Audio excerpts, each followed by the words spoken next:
យព្រោះស្នេហ៍ខ្លាចតែចិនគេដាច់អាឡ័យស្នេហ៍ឃ្លាតឆ្ងាយឆ្ងាយពីប្រាណខានជួបភក្តិតាឲ្យរំពឹងអ្នកណា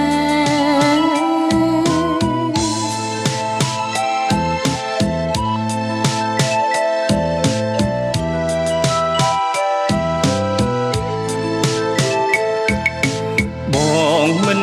បំភ្លេចអូនទេ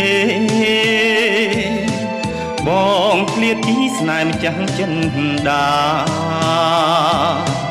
ទៅបំរើជាតិសង្